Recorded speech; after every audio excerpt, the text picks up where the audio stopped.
Hello friends, फेरि पनि welcome छ हजुरहरूलाई आफ्नै च्यानल मेडिकल विथ सन्जुमा। आज म हजुरहरूको लागि लिएर आएको छु नयाँ topic, that is the functions of the placenta. प्लेसेन्टाले डिफ्रेन्ट फंक्सनहरू गर्दछ। कसको लागि? फिटसको लागि, फिटस डेभलपमेन्टको लागि, फिटस ग्रोथको लागि र युटेरस चाहिँ मेन्टेन गर्नको लागि डिफ्रेन्ट किसिमको फंक्सन चाहिँ गर्दछ प्लेसेन्टाले। Like respiratory function, excretory function, nutritive function, hormonal functions and other functions हरु। अब हामी एउटा एउटा गरी हेरौँ फंक्सन, रेस्पिरेटरी फंक्सनमा के हुन्छ, अरु फंक्सनमा के हुन्छ भन्ने बारेमा। फर्स्टमा हामी हेरौँ रेस्पिरेटरी फंक्शन्सको बारेमा। यसमा के हुन्छ? रेस्पिरेटरी फंक्सनमा ग्यासेसहरु एक्सचेन्ज हुन्छ फ्रम मदर टु फिटसमा बाइ द सिम्पल डिफ्युजन। र यो ग्यासेसहरु मध्ये अक्सिजन र कार्बन डाइअक्साइडलाई बढी महत्व दिएको छ। So oxygen and carbon dioxide transfer by simple diffusion. यो सिम्पल डिफ्युजन भनेको के हुन्छ? The movement of any things from the high concentration to the low concentration. त्यही भएर CO2 र O2 जुनमा CO2 बढी छ त्यहाँबाट लो कन्सन्ट्रेसनमा जान्छ। लाइकवाइज यो मदर भयो र यो फिटस भयो। के हुन्छ? मदरबाट फिटसमा अक्सिजन जान्छ। किनभने मदरमा अक्सिजनको कन्सन्ट्रेसन हाई हुन्छ र फिटसमा कम हुन्छ। तर यो CO2 मदर र फिटस मध्ये फिटसबाट मदरमा जान्छ किनभने यसको कन्सन्ट्रेसन फिटसमा बढी हुन्छ र मदरमा कम हुन्छ। त्यही भएर बाइ द सिम्पल डिफ्युजनबाट। अब के हुन्छ? यो CO2 र O2 जुन चाहिँ ट्रान्सफर भइरहेको छ, एक्सचेन्ज भइरहेको छ, त्यो चाहिँ डिपेन्ड पर्छ partial pressures of the CO2 र O2 मा। र यो चाहिँ नन प्रेग्नेन्ट मदरमा र प्रेग्नेन्ट मदरमा डिफ्रेन्ट हुन्छ। लाइक यो भयो लाइक नन प्रेग्नेन्ट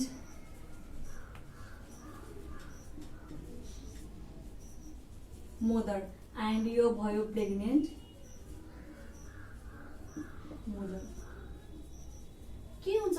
यो partial pressure of the oxygen non pregnant मदरमा 95 हुन्छ। तर यही पार्शियल प्रेसर प्रेग्नेन्ट मदरमा हाई हुन जान्छ 105। र CO2 को लेभल नन प्रेग्नेन्टमा बढी हुन्छ, that is 40 mm of Hg।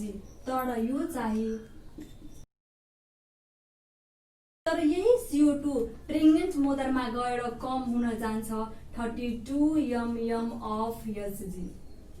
यहाँ हेर्न सक्नुहुन्छ नन प्रेग्नेन्टमा partial pressure of the oxygen 95 छ, तर प्रेग्नेन्ट मदरमा एकदम हाई हुन गयो 105। तर CO2 नन प्रेग्नेन्टमा 40 छ, तर प्रेग्नेन्ट मदरमा यो 32 हुन गयो, डिक्रिज हुन गयो। यो डिक्रिज भएको कारणले गर्दा प्रेग्नेन्ट मदरमा एउटा कन्डिसन एराइज हुन जान्छ, त्यसलाई रेस्पिरेटरी अल्कालोसिस भन्दछ।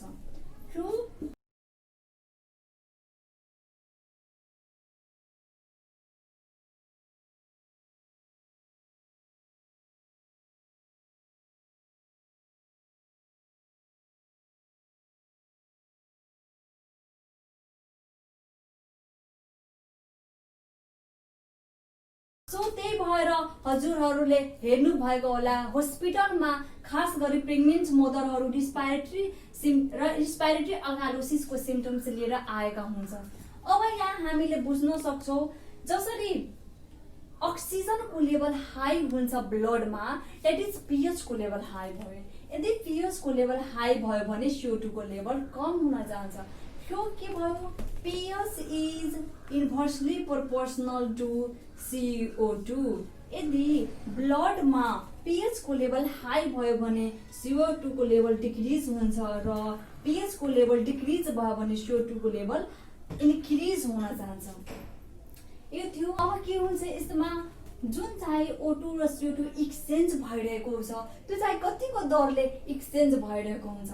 अक्सिजन एक्सचेन्ज हुन्छ फ्रम मदर टु फिटसमा जुन चाहिँ गइरहेको छ त्यो कतिको रेटले गइरहेको छ, that is 8 ml per KG per मिनटको रेटले यो चाहिँ ट्रान्सफर हुन्छ। यतिको रेटले चाहिँ from mother to fetus transport भइरहेको छ। र यो अब यो कहाँ भइरहेको छ, कुनद्वारा भइरहेको छ, यो चाहिँ ब्लडमा भइरहेको छ। त्यतिखेर ब्लडमा कतिको दरले चाहिँ ब्लड फ्लो गइरहेको हुन्छ, that is 160 to 330 mm of HG यतिको रेटले चाहिँ ब्लड फ्लो भइरहेको छ, ब्लड फ्लो भइरहेको हुन्छ। अब हामी न्युट्रिटिभ फङ्सनको बारेमा हेरौँ।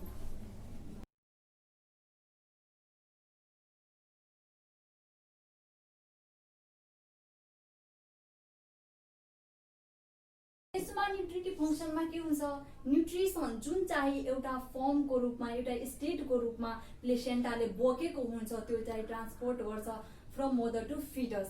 यसले चाहिँ डाइरेक्टली जस्तै अब राइस भयो, भेजिटेबल भयो, त्यो पास गर्छ, पास गर्दैन।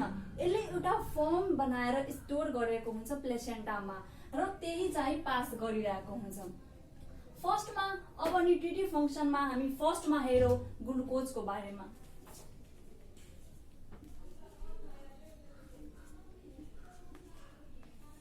ग्लुकोज के हुन्छ, यो पनि केद्वारा ट्रान्सपोर्ट हुन्छ फ्रम मदर टु फिटसमा। यो चाहिँ फेसिलिटेड डिफ्युजनबाट ट्रान्सपोर्ट भइरहेको हुन्छ। केबाट? बाई फेसिलिटेड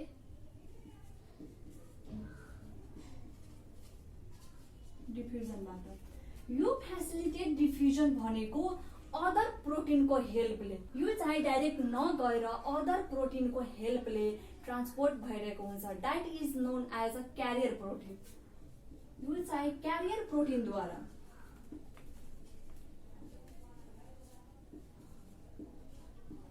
यो क्यारियर प्रोटिनको हेल्प लिएर चाहिँ अगाडि बढिरहेको हुन्छ।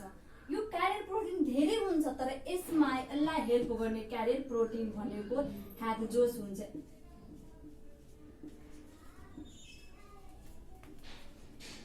यो चाहिँ हेक्जोस प्रोटिन हुन्छ र यो हेक्जोस प्रोटिन प्लेसेन्टामा नै सिन्थेसिस हुन्छ, द्याट इज प्लेसेन्टाको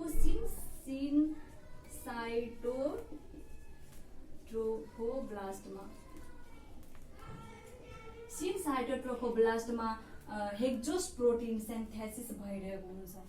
यो थियो ग्लुकोज। अब हेरौँ फ्याटको बारेमा। फ्याट चाहिँ दुईवटा सिस्टमबाट ट्रान्सपोर्ट हुन्छ फ्रम मदर टु फिटसमा। फर्स्टमा यसले यो पनि सिम्पल डिफ्युजनबाट जान्छ,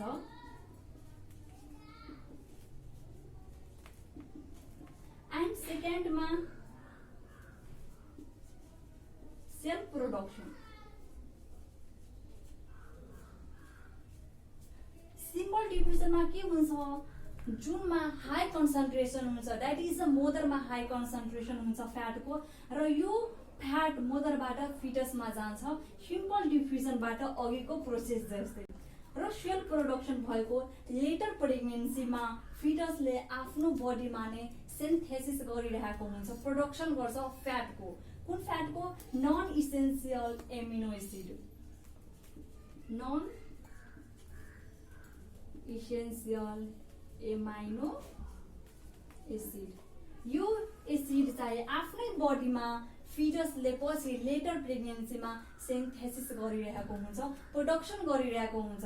त्यही भएर यो चाहिँ ट्रान्सपोर्ट हुन्छ सिम्पल डिफ्युजन र सेल्फ प्रोडक्सन्सबाट। अब फ्याट भयो। अब हामी एमाइनो एसिडको बारेमा हेरौँ।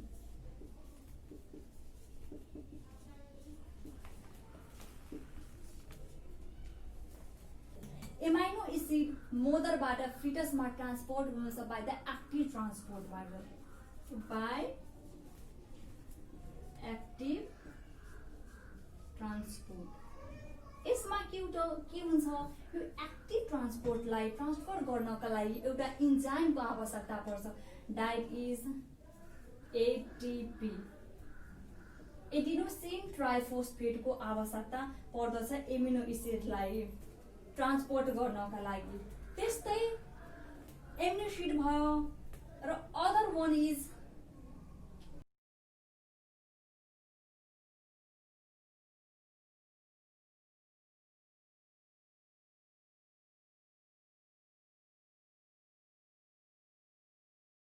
वाटर सोल्युबल भिटामिन्स पनि सेम एज एमाइनो एसिड जस्तै एक्टिभ ट्रान्सपोर्टबाट एउटा ट्रान्सफर हुन्छ मदरबाट फिटसमा, र यसमा पनि इन्जाइम त्यही चाहिन्छ, एटिपी एडिनोसिन ट्राइफोस्फेट।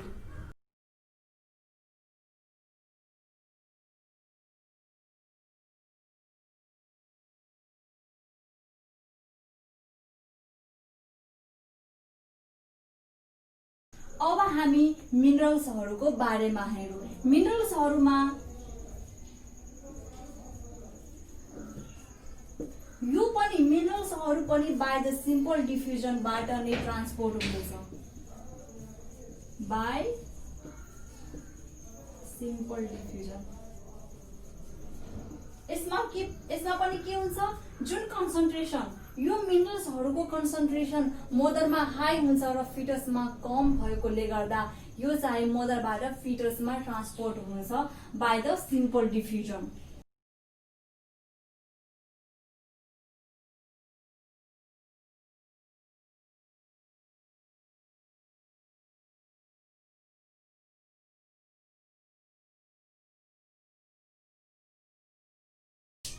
यो एक्सक्रिटरी फङ्सनमा के हुन्छ, जति पनि वेस्ट प्रडक्टहरू हुन्छ लाइकवाइज युरिन, युरिक एसिडहरू, त्यो सबै चाहिँ प्लेसेन्टाद्वारा बाहिर आउने गर्दछ।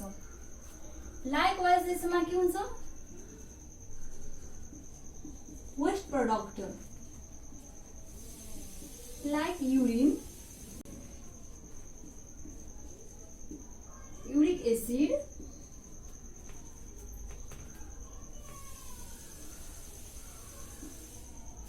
क्रिएटिनिन, यो जति छ सबै चाहिँ बाहिर आउने गर्दछ बाई सिम्पल डिफ्युजन।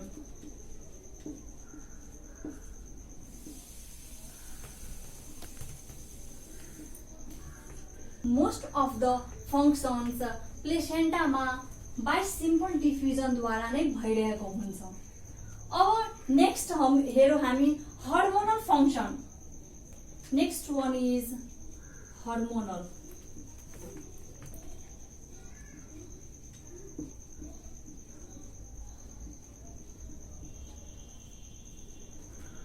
प्लेसेन्टाले के गर्छ, डिफरेन्ट हर्मोनहरू रिलिज गर्छ जसले गर्दा एउटा प्रेग्नेन्सी कम्प्लिट हुन्छ। यसले युटेरसलाई पनि मेन्टेन गरेर राख्छ, प्लस फिटसलाई पनि ग्रोथ र डेभलपमेन्ट गराइरहेको हुन्छ हर्मोनहरूद्वारा। यसमा मेनली दुईवटा हर्मोन चाहिँ यसले निकाल्ने गर्दछ। First one is protein hormone, protein hormone, and second one is steroid।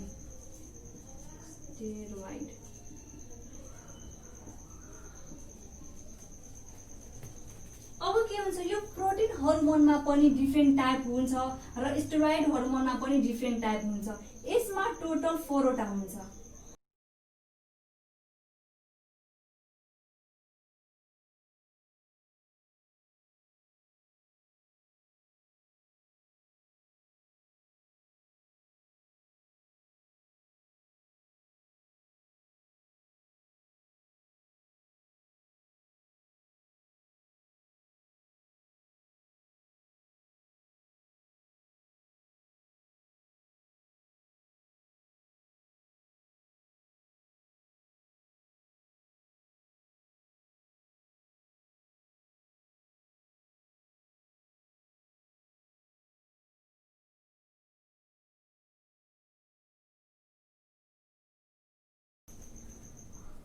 र स्टेरोइड हार्मोनमा 2 वटा हुन्छ।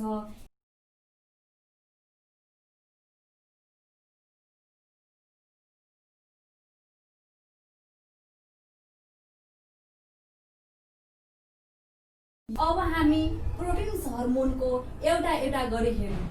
फर्स्टमा HCG ह्युमन कोरोनिक गोनाडोट्रोपिन। यसले प्रेग्नेन्सी डिटेक्ट गर्नका लागि, प्रेग्नेन्सी पोजिटिभ छ भने डिटेक्ट गर्नका लागि यो हर्मोनको काम हुन्छ। यो हर्मोनले के गर्छ, युरिन र ब्लडद्वारा प्रेग्नेन्सी टेस्ट पोजिटिभ छ कि छैन भने डिटेक्ट गर्नका लागि युज गरिन्छ। अब नेक्स्ट HPL भनेको ह्युमन प्लासेन्टल ल्याक्टोजिन। यो भनेको एन्टी इन्सुलिन हुन्छ। एन्टी इन्सुलिन यो हर्मोन के हुन्छ, कन्टिन्यू रूपमा ग्लुकोजको लेभल ब्लडमा बढाइरहेको हुन्छ र बढेको ग्लुकोज कन्टिन्यू रूपमा फिटसमा सप्लाई भइरहेको हुन्छ। के हुन्छ, इन्सुलिनले, एन्टी इन्सुलिन हर्मोनले ग्लुकोज ब्लडमा बढाइरहेको हुन्छ मदरमा र कन्टिन्यू रूपमा फिटसमा सप्लाई भइरहेको हुन्छ। त्यही भएर कहिलेकाहीँ के हुन्छ, मदरमा हाइपोग्लाइसेमिया देखा पर्ने गर्दछ र यो हाइपोग्लाइसेमियाबाट प्रिभेन्ट हुनका लागि हामीले मदरलाई सजेस्ट गर्नु पर्यो, सजेसन दिनु पर्यो के को लागि, फ्रिक्वेन्ट मिल्क लिनको लागि। अब नेक्स्ट वान इज पप्पा। यसलाई याद राख्नका लागि पप्पा, PAPPA यो भनेको प्रेग्नेन्सी एसोसिएटेड प्लाज्मा प्रोटिन ए। यो भनेको इम्युनोसप्रेसेन्टको काम गर्छ।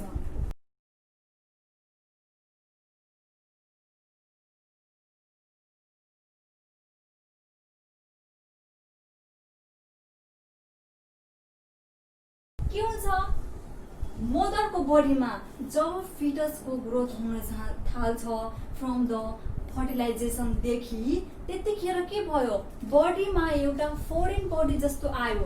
हाम्रो बडीले त्यो फिटसलाई फोरेन बडीको रूपमा लिन्छ। हाम्रो बडीले फिटसको एगेन्स्टमा काम गर्छ र फिटसलाई रिजेक्ट गर्ने काम गर्दछ। तर यो बढ्दो यो हर्मोनले, प्रेग्नेन्सी एसोसिएटेड प्लाज्मा प्रोटिन हर्मोनले त्यसलाई रिजेक्सन हुन दिँदैन र फिटसलाई एबोर्सन हुनबाट बचाउँछ यो हर्मोनले। Next one is relaxin. रिल्याक्सिनले के गर्छ, यो त ड्युरिङ द डेलिभरीको बेलामा यो हर्मोन रिलिज हुन्छ। यो हर्मोनले गर्दा के हुन्छ, symphysis pubis during the delivery relax हुन्छ र एउटा नर्मल प्रेग्नेन्सी हुनमा हेल्प गर्छ। Next one is steroid hormone. यसमा दुईवटा हर्मोन आउँछ, द्याट इज प्रोजेस्टेरोन र इस्ट्रोजेन। प्रोजेस्टेरोन र इस्ट्रोजेनले के गर्छ, प्रेग्नेन्सीलाई मेन्टेन गर्छ। फर्स्टमा अर्ली स्टेजमा प्रोजेस्टेरोनको लेभल हाई हुन्छ र इस्ट्रोजेनको लेभल कम हुन्छ। किनभने यो प्रोजेस्टेरोनले प्रेग्नेन्सीलाई कन्टिन्यू गर्छ, तर ड्युरिङ द डेलिभरीको बेलामा प्रोजेस्टेरोनको लेभल कम भएर आउँछ ड्यू टु यो इस्ट्रोजेनको लेभल हाई हुन्छ। किनभने यो इस्ट्रोजेनको लेभल हाई भयो भने यसले अक्सिटोसिन निकाल्ने गर्दछ, रिलिज अक्सिटोसिन, र यो बढ्दो अक्सिटोसिनले युटेराइन कन्ट्र्याक्सन गराउँदछ।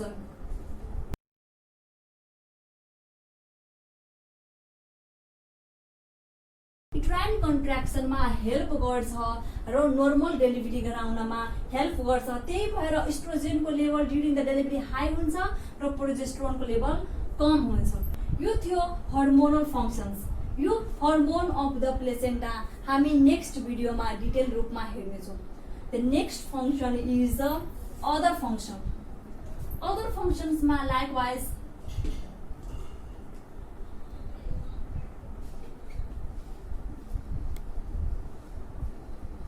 अदर फङ्सनमा आउँछ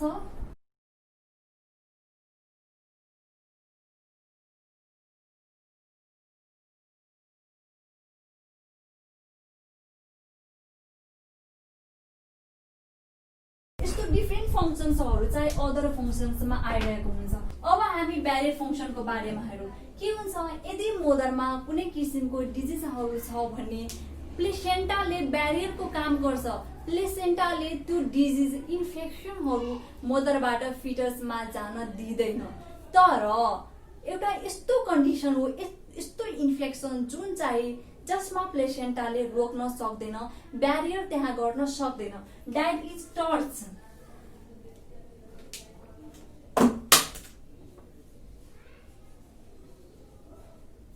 टर्च। यो टर्च इन्फेक्सनमा के हुन्छ, प्लेसेन्टाले यहाँ आफ्नो ब्यारियरको काम गर्न सक्दैन र यो इन्फेक्सन चाहिँ इजिली तरिकाले मदरबाट फिटसमा जाने गर्दछ। Next one is storage. Storage फङ्सनमा के हुन्छ, अघि भने जस्तै न्युट्रिसन्सहरू चाहिँ कुनै न कुनै फर्ममा स्टोर गरेको हुन्छ, लाइकवाइज ग्लुकोज ग्लुकागोनको रूपमा स्टोर गरेको हुन्छ। त्यस्तै फ्याटहरू सोलुबल भिटामिन्सहरू पनि प्लेसेन्टाले स्टोर गरेको हुन्छ, जुन चाहिँ बेबीलाई फिटसलाई कन्टिन्यू रूपमा सप्लाई गरिरहेको हुन्छ। कहिलेकाहीँ क्वेसन सोध्न सक्छ, प्लेसेन्टाद्वारा कुनै पनि डिजिज यदि मदरमा छ भने फिटसमा ट्रान्सपोर्ट हुँदैन, तर यस्तो कुन इन्फेक्सन हो जुन चाहिँ इजिली तरिकाले ट्रान्सपोर्ट हुन सक्छ, द्याट इज टर्च। र अदर क्वेसन के हो कि सबै हर्मोन्सहरू क्रस हुन्छ प्लेसेन्टाद्वारा फिटसमा जान्छ, तर कुन हर्मोन्सहरू हो जुन चाहिँ क्रस गर्न सक्दैन, that is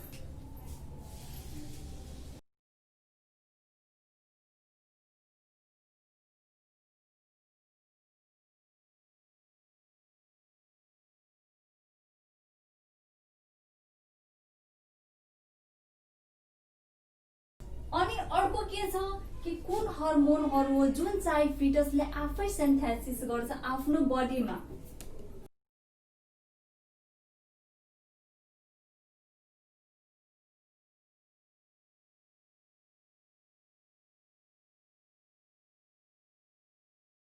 Hormones synthesis by fetus, that is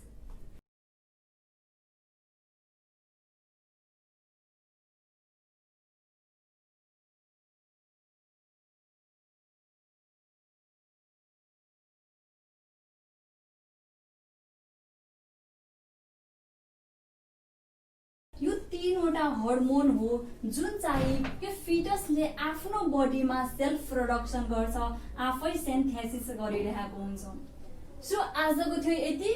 main चाहिँ रेस्पिरेटरी फङ्सन, त्यसपछि nutritive function, excretory function, hormonal function र अदर फङ्सनहरूमा ब्यारियर फङ्सन, स्टोरेज फङ्सन्सहरू चाहिँ हामीले हेर्यौँ। यदि हजुरहरूलाई मेरो भिडियो राम्रो लाग्छ भने सब्सक्राइब, लाइक एन्ड सेयर गर्नु, ताकि इजी तरिकाले नेक्स्ट भिडियोहरू पाउन सक्नुहुन्छ। नेक्स्ट टपिक म हर्मोन्स अफ द प्लेसेन्टा लिएर आउनेछु।